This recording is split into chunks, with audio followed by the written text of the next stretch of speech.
Olha só, vamos imaginar uma situação aqui bem curiosa.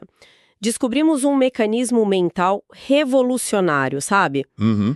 Uma espécie de inteligência profunda, um sistema de orientação interna que fica operando ali, em segundo plano na nossa mente, e que é perfeitamente capaz de alinhar as decisões com os nossos maiores propósitos. Tipo o nível máximo de clareza cognitiva mesmo. Exatamente. Mas aí tem um detalhe, uma condição absoluta para manter esse acesso. A gente não pode contar para absolutamente ninguém. No momento em que tentamos explicar esse, digamos, superpoder para amigos ou familiares, tudo desmorona. Nossa, isso é o teste de ego definitivo, né? Eu acho que o que torna essa premissa tão fascinante é justamente como ela subverte aquela nossa necessidade moderna de validação constante. Com certeza. Todo mundo quer compartilhar tudo o tempo todo. Exato. E o conceito de acessar esse outro eu, que as fontes descrevem como essa versão altamente estratégica e sintonizada da nossa própria consciência, exige um nível de contenção e de disciplina que, na real, vai contra quase todos os nossos instintos sociais. E é por isso mesmo que eu tô tão empolgada com a nossa exploração de hoje. A gente vai fazer um mergulho profundo na dinâmica desse outro eu. É um tema denso, mas muito prático. Muito. E o nosso objetivo aqui é destrinchar como acessar e manter essa frequência de pensamento para quem está começando agora a entender esse assunto. Vamos investigar, como identificar essa força, debater as estratégias para fechar a mente contra a preocupação constante e, talvez, o mais importante, analisar como o livre-arbítrio é a ponte para transformar esses impulsos em ação. E eu já tô focado em estabelecer uma coisa desde o início. Não estamos lidando com misticismo aqui, sabe? Nem com soluções mágicas. É bom deixar isso claro. A base dessa ideia, segundo os textos que estamos analisando, é uma reestruturação rigorosa da arquitetura mental. É sobre alterar aquele sistema operacional que a gente usa para processar problemas no dia a dia. É engenharia psicológica pura. Então vamos mapear esse território. A ideia de ter uma voz interna não é bem uma novidade, mas a forma de interagir com ela tem nuances muito precisas, né? A grande questão para quem está chegando agora é como a gente identifica que um pensamento está vindo desse lugar mais profundo. E não é só o ruído habitual da nossa cabeça. Essa é a pergunta de $1 milhão. A diferença principal está na textura do pensamento. Textura? Como assim? É que os impulsos que vêm dessa inteligência interna, do outro eu, eles têm características inconfundíveis de força, de intensidade e de foco. Eles se destacam do tráfego mental normal. Entendi. Não é aquela coisa confusa. Exato, não é aquela hesitação do tipo, será que eu deveria tentar tal coisa? Não, é uma diretriz claríssima. E o propósito desses impulsos é sempre guiar as ações da maneira mais natural e lógica possível. Sem muito atrito, né? Sem com o menor atrito em direção aos desejos mais enraizados da pessoa. Sabe uma analogia que me vem à mente para explicar isso? A mente humana, comum, costuma ser como uma sala lotada, com dezenas de pessoas gritando ao mesmo tempo. Bem isso, uma bagunça. É a preocupação com o prazo do trabalho, a ansiedade com o jantar, aquela lembrança constrangedora de 5 anos atrás. Tudo ali competindo por atenção. Nesse cenário caótico, o impulso do outro eu não entra gritando mais alto. Ele age mais como, uma mensagem de texto que chega com um alerta inconfundível. Uma notificação que trava a tela. Isso. Trava a tela e corta todo o ruído. Mas aí eu preciso fazer o papel de advogada do diabo rapidinho. Manda. A linha entre uma intuição profunda e, um comportamento impulsivo pode ser bem tênue. Como diferenciar na prática um impulso real desse outro eu de um mero capricho repentino? Porque alguém pode sentir uma vontade forte de largar um projeto no meio e justificar isso como intuição, né? Essa é a armadilha clássica. A chave para decodificar isso está no alinhamento e na lógica. A urgência emocional, ou aquele capricho, busca um alívio imediato. Eles querem apagar um incêndio emocional agora. Mesmo que isso crie um problema enorme amanhã. Exatamente. Já os impulsos que vêm dessa inteligência profunda, do outro eu, operam com uma visão de longo prazo. Eles não são caóticos de jeito nenhum. São lógicos e estruturados para pavimentar o caminho para os objetivos centrais. Então, resumindo, o capricho é reativo e o outro eu é inerentemente construtivo. Tem clareza de propósito, não é uma urgência aleatória. Perfeito. É uma clareza de propósito. Tá, mas isso nos coloca diante de um problema bem real. Se a gente tem acesso a esse GPS interno tão lógico, por que não seguimos isso o tempo todo? Por que é tão difícil manter essa conexão? Porque tem uma batalha contínua acontecendo lá dentro. Tem um rival constante competindo pelo controle da mente. O nosso eu tradicional, né? Esse mesmo. O antigo eu, que é motivado primariamente pela sobrevivência e, consequentemente, pelo medo, e os textos dizem uma coisa muito forte sobre isso. A vitória sobre esse medo é sempre provisória e precária. Caramba, precária? Sim, o eu motivado pelo medo nunca morre de verdade. Ele só é destronado e fica escondido nas sombras, só esperando uma oportunidade. E a porta de entrada para ele reassumir o controle são os nossos próprios pensamentos, imagino? Com certeza, o medo só assume o volante através do que a gente escolhe pensar. Por isso, a estratégia vital mencionada nas fontes é fechar as portas da mente de forma hermética. Hermética, fechar tudo. Fechar contra dúvidas, preocupações e pensamentos limitantes. A pessoa precisa operar através da fé, porque o corpo responde a duas entidades, ou responde ao medo, ou responde à fé. E vale pontuar aqui que essa fé não tem a ver com religião, né? É um estado de foco absoluto na solução. É agir sabendo que não existem limitações reais. Mas olha, comparando com tecnologia de novo, é como instalar um firewall de segurança no cérebro. Um firewall contra malware mental. Exato. Programado para bloquear a dúvida antes que ela infecte o sistema. Mas, trazendo para a realidade tangível, fechar a mente contra a dúvida o tempo todo não seria exaustivo? É um treino pesado. Porque assim, como lidar com a realidade das contas a pagar sem deixar um medo entrar? As fontes falam muito sobre evitar o medo da escassez, né?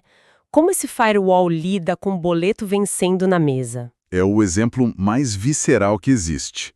A fricção acontece bem aí. E a solução que as fontes trazem não é ignorar a realidade, não é jogar o boleto no lixo e viver em negação. Ufa, ainda bem, porque isso seria irresponsabilidade. Totalmente. A aplicação prática é mudar a relação com o problema. O medo da falta de dinheiro consome muita energia. Quando a pessoa se desespera, a capacidade de encontrar saídas lógicas simplesmente desaparece. O pânico congela a pessoa. Exatamente. Então a proposta desse selo hermético não é ignorar a conta, mas adotar uma postura de fé onde se confia que os recursos chegarão exatamente no momento da necessidade. Entendi, é confiar no processo enquanto age. Isso. Essa postura corta o oxigênio do medo. A pessoa para de desperdiçar energia sofrendo por um cenário catastrófico imaginário e foca 100% da mente em executar o que precisa ser feito agora. E assim, o antigo eu não consegue retomar o trono. Nossa, faz muito sentido, é focar na solução e não no pânico. E com a mente limpa desse medo, a voz lógica do outro eu consegue transmitir as rotas de novo. Perfeito. Só que tem um porém. Ah, sempre tem um porém. A inteligência interna traça a rota, certo? Mas ela não caminha por você. Ah, entendi onde você quer chegar. Arregaçar as mangas. Isso mesmo. O outro eu não vai resolver os problemas sozinho. Ele funciona estritamente como um guia. E é aí que entra a questão do livre-arbítrio, que é absolutamente negociável. Sim, para manter a força ativa tem que colocar a mão na massa. A execução física é responsabilidade totalmente pessoal, né? O livre-arbítrio é quem faz o trabalho duro. Exato. O livre-arbítrio atua como um motor.